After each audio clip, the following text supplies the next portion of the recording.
Polémique Nicolas Jackson, donc j'attendais de me poser pour pouvoir expliquer un peu ce qui s'est passé. Donc on va absolument pas trouver d'excuses à qui que ce soit. Et moi, vous savez que je suis quelqu'un qui parle vrai. On se bat depuis très longtemps contre le racisme et contre tous ceux et celles qui essayent de dénigrer notamment les Africains et pas juste les joueurs. Mais c'est un état de fait, on est panafricain. Moi, j'ai joué à l'époque en Italie, dans les années 2000, là où c'était très compliqué, et que ce soit sur les plateaux télé ou au quotidien, voilà, on se bat pour que les choses évoluent. Alors ce qui s'est passé avec Nicolas Jackson, très simple, Enzo Fernandez, c'est un joueur avec qui lui il a beaucoup d'affinités.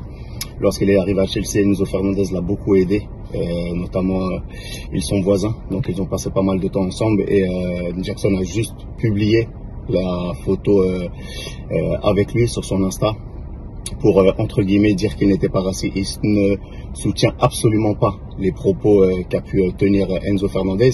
On sait qu'il est coupable et le jeune, il a juste fait une erreur de communication. Voilà, nous, on peut pas tolérer ça.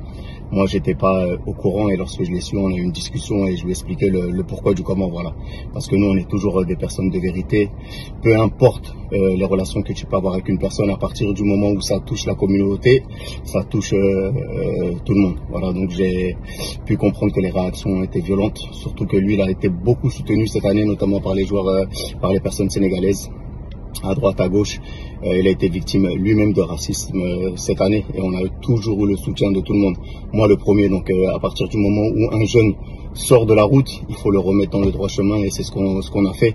Par la suite, il a supprimé les photos. Il n'avait pas forcément compris l'impact de ce qu'il avait fait, mais voilà, nous on est là pour éduquer, on est là pour conseiller et on est là en bon père de famille pour les ramener à la raison. Voilà, c'est un jeune qui est sorti d'Afrique, qui a eu une ascension assez fulgurante, mais c'est quelqu'un avec un cœur en or. Il a beaucoup fait cet été, notamment des œuvres humanitaires dans son village, à Ziguinchor, en donnant du matériel médical, en donnant de la nourriture, et c'est ça qui est important. Après, voilà, pour moi, une faute avouée est à moitié pardonnée. Il a fait une erreur, il a compris, et voilà, il faudra que dans les années futures, il soit beaucoup plus attentif, qu'il partage également notre combat, et c'est son combat, voilà, à dire que nous, les Africains, on se laissera plus jamais faire, on se laissera plus jamais insulter.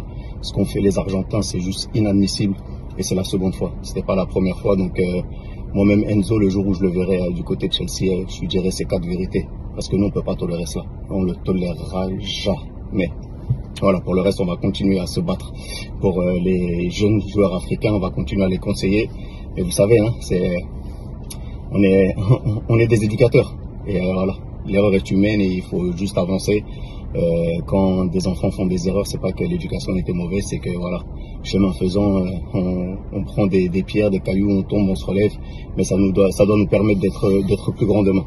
Voilà, en tout cas, le message est bien passé. Merci à tous ceux et toutes celles qui m'ont sollicité pour m'alerter, parce que moi j'étais sur un dossier.